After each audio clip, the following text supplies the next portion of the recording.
കൊല്ലം ജില്ലയിലെ കിഴക്കൻ മലയോര മേഖലയിൽ കനത്ത മഴ. അച്ചൻകോവിലാർ കര കവിഞ്ഞു ഒഴുകുന്നു.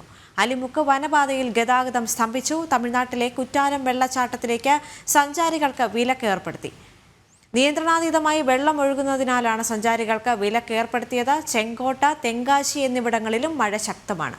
എം മനോജ് ചേർന്നുണ്ട്. മനോജ്, ഇപ്പോൾ കൊല്ലത്ത് കനത്ത മഴയാണെന്നറിയാൻ സാധിക്കുന്നുണ്ട്. മറ്റ് എന്തൊക്കെ നിയന്ത്രണങ്ങളാണ് ജില്ലയിൽ ഏർപ്പെടുത്തിയിട്ടുള്ളത്? ജില്ലയിലെ കിഴക്കൻ മലയോര മേഖലയിലാണ് കനത്ത മഴ അനുഭവപ്പെടുന്നത്.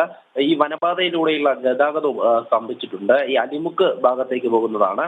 അതോടൊപ്പം തന്നെ ഇപ്പോൾ ലഭിക്കുന്ന വിവരം, അതായത് ഈ പാലരുവി വെള്ളച്ചാട്ടത്തിലേക്ക് വിനോദസഞ്ചാരികൾക്ക് പ്രവേശനമില്ല എന്നതാണ്. ആര്യങ്കാവ് മേഖലയിലും ഈ ശക്തമായ മഴയുണ്ട്. അതോടൊപ്പം തന്നെ ഈ കുറ്റാലം വെള്ളച്ചാട്ടത്തിലേക്കും ഈ വിനോദസഞ്ചാരികൾക്ക് പ്രവേശനമില്ല. വെള്ളം അധികമായി ഒഴുകുന്നത് കൊണ്ടാണ് ഇത്തരത്തിൽ സഞ്ചാരികൾക്ക് വിലക്ക് ഏർപ്പെടുത്തിയിട്ടുള്ളത്.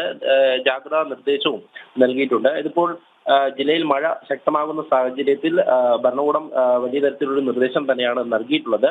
ഈ വിനോദസഞ്ചാര കേന്ദ്രങ്ങളിലേക്ക് എത്തുന്നവർ കൃത്യമായും ജാഗ്രത പാലിച്ചിരിക്കണമെന്നുള്ളത് തന്നെയാണ്. അതോടൊപ്പം തന്നെ തമിഴ്നാട് ചെങ്കോട്ട ഭാഗത്തും മഴ അനുഭവപ്പെടുന്നുണ്ട്. എന്തായാലും വനപാതയിലൂടെ ഈ വിനോദസഞ്ചാര കേന്ദ്രങ്ങളിലേക്കൊക്കെ പോകുന്ന സഞ്ചാരികൾക്കും നിർദ്ദേശം ബാധകമാണ്. അതുകൊണ്ട് തന്നെ ഗതാഗതം സ്തംഭിച്ച നിലയിലാണ്. അച്ചൻകോവിലാർ നിറഞ്ഞ് ഒഴുകുന്നതായും വിവരങ്ങളുണ്ട്. അവിടുത്തെ ദൃശ്യങ്ങളിലൊക്കെ തന്നെ നമുക്ക് ആ റോഡിലൂടെയൊക്കെ വാഹനം പോകുമ്പോഴും റോഡിലേക്ക് ദൃശ്യങ്ങൾ നമുക്ക് കാണാൻ സാധിക്കും. എന്തായാലും നിലവിലിപ്പോൾ കൊല്ലം ജില്ലയിൽ ഈ മഴ ശക്തമായി തന്നെ തുടരുകയാണ്. ശരി മനോജ്.